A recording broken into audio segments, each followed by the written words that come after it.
Hi, welcome to Trends in AI from Zeta Alpha, live from the European Conference for Information Retrieval 2023 in Dublin. And as a special guest on our show, we have Professor William Wang from the University of California in Santa Barbara, who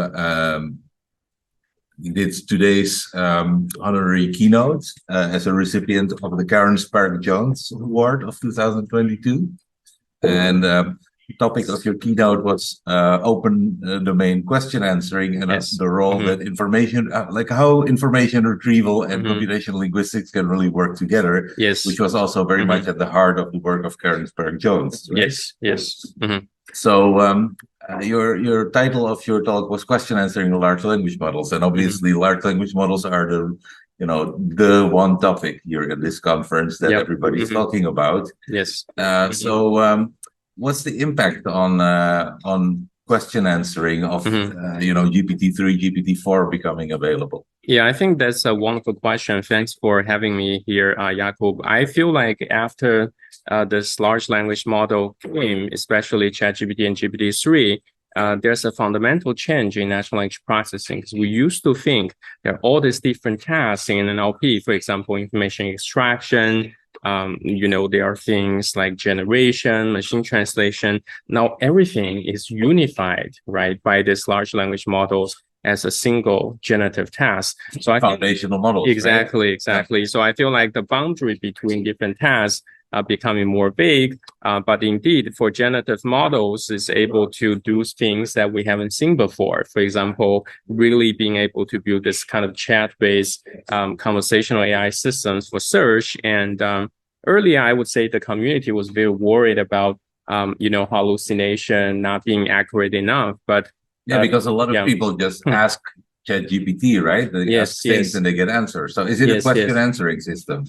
Yeah, so I think, like I said, we used to think that QA is just one turn. You give the question, I give you an answer. But apparently, if you have this conversational search, multiple turns, you give people better experience, especially for the cases they don't know what they want to ask. So with some clarification, refining of the query, that usually give people better experience. Yeah. So do you think that now that we have GPT-3 or even 4, right, which we don't even know yet what it exactly can and cannot do, that basically the question answering is a solved problem? I wouldn't say it is a solved problem. I would say that there's still a lot of the challenging aspects of question answering are not solved. For example, in today's keynote, I mentioned there are multi-hop question answering that is still difficult. Multiple modality, it is difficult.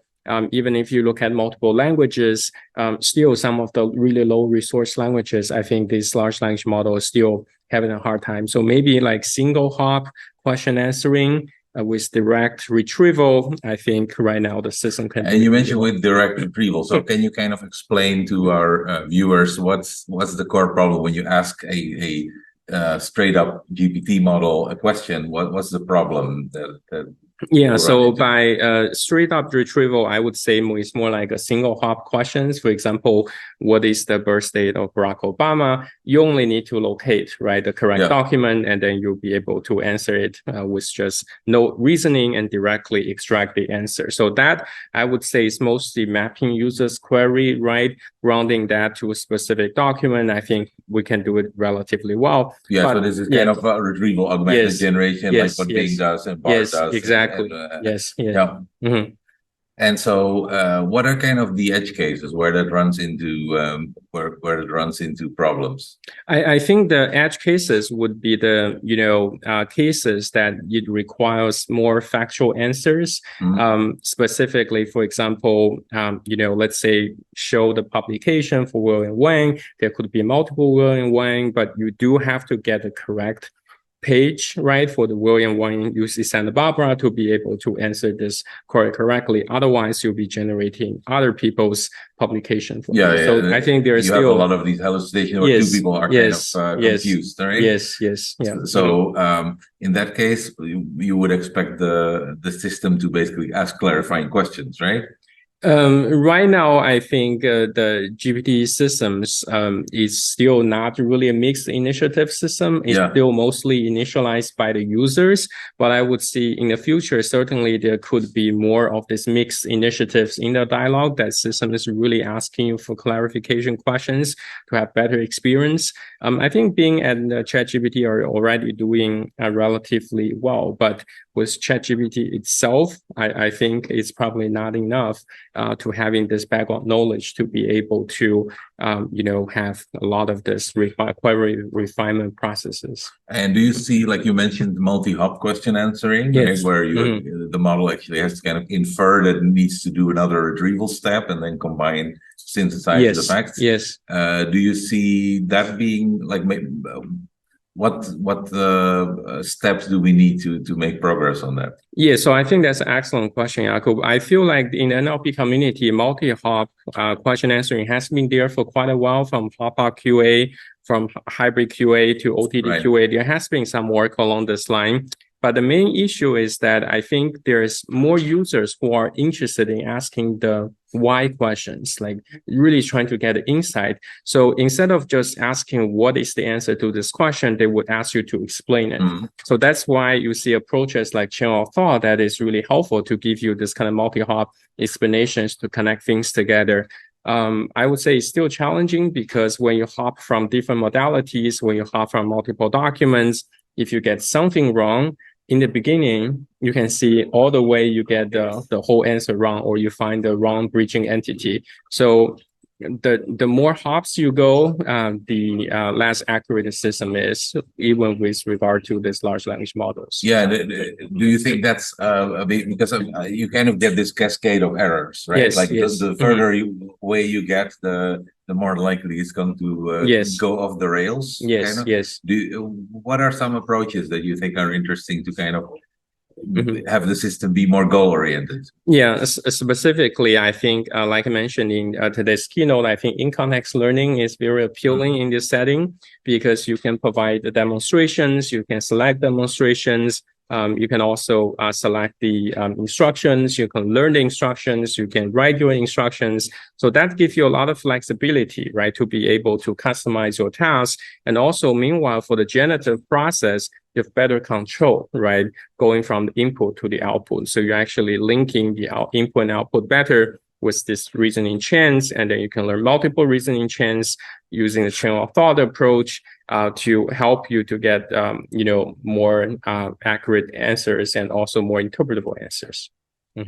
And so you mentioned a bunch of very technical papers in the keynote as well, among others about how to train end-to-end prompts and example selection systems for few-shot learning, and also this kind of idea of the in-context learning. Can you explain those two concepts a little bit? Yes. So I think in-context learning has become more and more popular since GPT-3, especially the last few versions of GPT-3 starting in 2022. So instead of doing fine-tuning, you now basically provide inference time instructions and examples to help users to do better in inference tasks. And specifically, I think the issue is that people don't quite understand in-context learning very well because there's no really learning. You don't derive gradient. You don't update the system gradient in any way. It's just in the inference time, how do you guide the model? How do you elicit the model to generate high quality results? I think that's really challenging. So that's why we have this, in-context learning systems or topic model paper that we're trying to where you present kind of a Bayesian approach to study in-context learning, right? Yes, specifically, our end goal was that we can say that given any prompt, right, that we want to learn this latent concept that is elicited from this large language model for specific tasks, and you can also learn, right, the representation, right, of this latent variable explicitly by maximizing, some, task performance on specific tasks. Then you can basically use this learn the latent representation to help you select the demonstration. So you're selecting demonstrations that give you the highest posterior probability to be able to use that do that well, right, in this particular task. So the demonstrations are kind of the examples that you select for the few shot prompts, right? Yes. And how does your strategy work to select the best examples?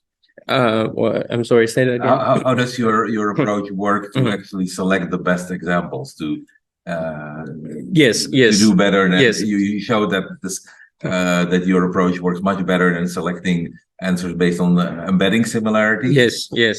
So there are two things we do. One is what we call the soft prompt tuning. And the idea is that for any task, let's say you have some in-domain data for this particular task, let's say sentiment analysis, you have your own in-domain data. So what we can do is to add a few, tokens, right, in the dictionary for the small large language model, smaller version of large language model, so that you can learn the representation, you can tune this latent embedding such that it actually maximizes the prediction, the correct prediction. Right. So with that task information, then you can basically use that to select the examples, right, that actually maximize this posterior probability of this latent representation, conditional, whatever representation demonstration you're selected. But for that to work, you wouldn't need to have access to the latent representations of the language model, right? You need to you cannot do this in the language domain. You need to do it in the latent domain. Yes, I think the latent domain is a very interesting that sort of capture the meaning of the task. Yeah. And also, what problems are you trying to solve. The latent variables in some sense, the model's understanding of the instruction. Right? Yes. Yeah. So, but we will have to wait then for open AI to make the latent latent prompting API available. Yeah, so that's a difficult part. So that's why we couldn't do this directly with the GPT-3. So what we did was to use GPT-2 to learn this latent concept, to select the demonstration, and then you can put that into GPT-3. So that's exactly what we did. We're certainly hoping for more transparent AI systems that allowed us to be able to move forward with this. But I think it is challenging because, for bigger models, even if we have the access to GPT-3 models, I think it could be difficult to be able to to do latent prompt tuning on really this kind of like 175 billion parameter models. Right. Yeah. And so some people say that the hottest new programming language is English, right?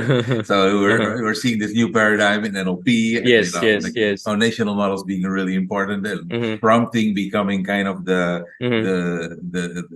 token currency of the field, right? And so how do you see that developing in terms of actually building systems that work? Because we've also switched to this kind of prompt engineering mode of NLP, and it's just very hard because you can change some small things and then everything changes. And so do you have any tips for people how to adapt to this new paradigm? So I think prompt engineering is going to be more and more important skills, right? Because you can see right now even programmers work very closely with ChatGPT because if you're able to express your intention while the model was trained on the codex version earlier, then you certainly can see, right, all this GitHub code that people has written before. So if you're able to abstract the problem, the system's actually able to write better code than you because it has seen so much code before. So I certainly feel like, there's a lot of opportunities, right, for human and AI to collaborate. But to be able to collaborate with AI, we need better prompt engineers, right? So we need to understand how to write better prompt to be able to elicit the knowledge from this large language model. So I think the skill set for the future generation of students, programmers, computer science students will be changed a little bit, right? Because in the past, when we teach programming languages, that sure, there are different program languages. There's data structure you learn. It's an exact science. Exactly. Now we're kind of becoming psychologists. I think there's a lot of new challenges and opportunities in this space. And we need so we need different types of attitudes for programming, but we also need good retrieval systems, right? Because as we started the interview, the performance of the question answering or any sort of use of this application of the system is going to be as good as the retrieval results that you're able to feed into the So what do you see in particular, let's say, not so much in academia, but in real applications, in enterprise search, knowledge management, that kind of world, in companies, basically? And, what do you see as the path, the best path forward there? I think that's an excellent question. I think right now when Bing and ChatGPT, when they combine, it's very unclear to us how exactly they create that interface. So for example, how many documents that Bing was actually feeding into ChatGPT, and how do you select the document? Do you do BM25 or do you do dense retrieval? That, interface, I think it's relatively interesting, science and research problem, but also from the product, point of view. How do you trade off precision recall, right? So if you're only generating from the parameter space like ChatGPT, you hallucinate, but you have good coverage, right? Yeah. So diversity is very always good. Something to say. Exactly. But then when you want to be factual, you condition on only top one document, can be very precise, can be very accurate, but then some queries really require to go to multiple documents. That's when it fails. So I think there might be a sweet spot, right, between IR and also this kind of large language model that depends on the application. There's probably, ways to optimize the interface between large language model and also the IR engines. And so if you have to make a prediction, will IR and NLP grow closer together in the coming year or diverge? I think IR and NLP are going to be much closer in the future because, like we discussed earlier today, there's people like Kevin Spärck Jones, there Kathy McEwen, and all those early people who started to look at information retrieval, summarization. I think they had a really good vision. It's just at the time they don't have representation learning, they don't have enough compute. So the tools in NLP was actually not allowing us to do this. Now with the advances in dense retrieval in NLP large language model, there's opportunity that we actually can work together to be able to build more robust systems that actually put together the best of the both world to be able to advance the field. I think that the field is going to be much closer in the future. And things are going so super fast. I mean, GPT-4 came out 2 weeks ago as of this conference. Do you have any sort of intuition on where we'll be kind of by the end of this year? I think the future will be multimodal, right? So you can see a big change between GPT-4 and 3.5 is really multimodal aspects. So I think the modality is something we discussed in the beginning of this interview that I feel like not just the input space, but also the output space. Right. So how do you deal with computer vision and image generation as full part of the model? Yes. How do you deal with text, table, image, and video in the input? How and sensory, maybe even robotics, right? With Palm E already integrated. All of those. So in the output space is also how do you generate actions? How do you generate image? How do you generate video? I think between different modalities, we're going to see more progress in this space. Maybe multimodal search, maybe image generation, text generation, or mixed modality generation. If you have text and image in the input, how do you learn both text and image? I have not seen the multimodal API for the GPT-4 yet. Very few people have. But I think it's certainly very exciting time to think about the possibilities that you have this unified systems for different modalities to be able to make progress with this unified systems. Yeah, very much looking forward to that. And just one last question I have to ask because we're from Zeta Alpha.